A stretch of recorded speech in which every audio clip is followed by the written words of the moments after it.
magaalada Burco ee xarunta gobolka Togdheer Harima Sharafeed loogu sameeyay suldaanka guud ee Subeera wal Suldaan Xasan Suldaan Cabdillaahi Suldaan Cabdiraxmaan iyo Mujaahid Ibraahim Cabdillaahi Xuseen Dhagaweyne waxaana Harima Sharafeedkaas uu sameeyay 25 xubnood ee beesha Ciise soo ku metelaya wada hadallada labadii beelood ee dhawaan dirirtu ku dhexmartay deegaanka Cali Saay hawdka gobolka Togdheer gudidaas oo ka kooban 25 xubnood oo isugu jirta ganacsato salaadiin cuqaal iyo waxgarad Suldaan Xasan Suldaan Cabdiraxmaan Suldaan Cabdillaahi Suldaanka guud ee beesha Subeera wal ayaa la dardaarmay gudidaasi salaadiintii halkaasi ka hadashay iyo cuqaashina waxa hadaladoodii ka mid ahaa sida tan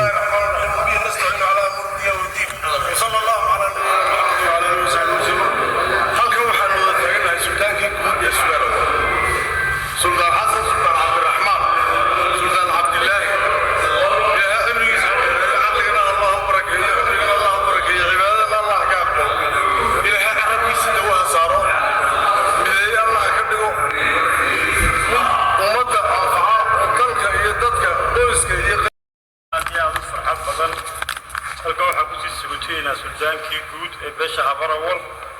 وكان مدبل يستعيد وجوه حاجة سؤال وجبات كيسي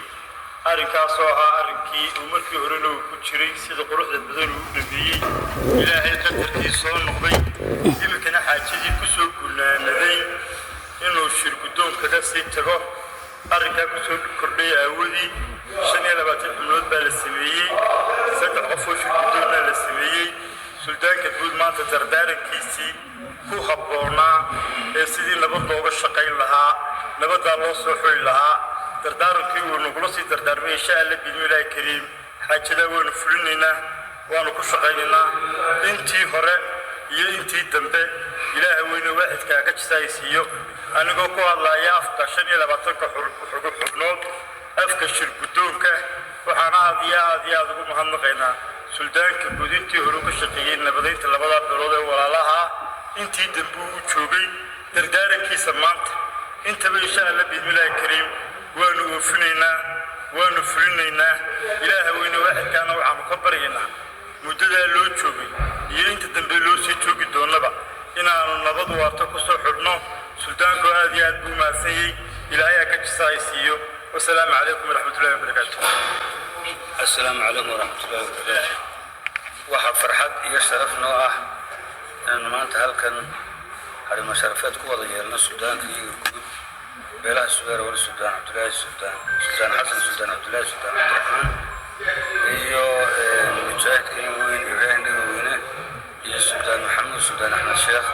waxaan leeyahay hambal Suldaan waana ku hambalyeynaa wixii tala bixinadna siisay markastana guddoonka iyaga ugu sarreeyaa tahay إلهي عافمات قبل حقوق قاسية عاصمتي نحلقان حقوق بحنون وكسور قلنا شن يلا باتنكا حنود يسودان محمد عن الشغل أرنك كتكتينا إن شاء الله بإذن الله كريم سنورة دارنتبان هو لدونا سودان والسلام عليكم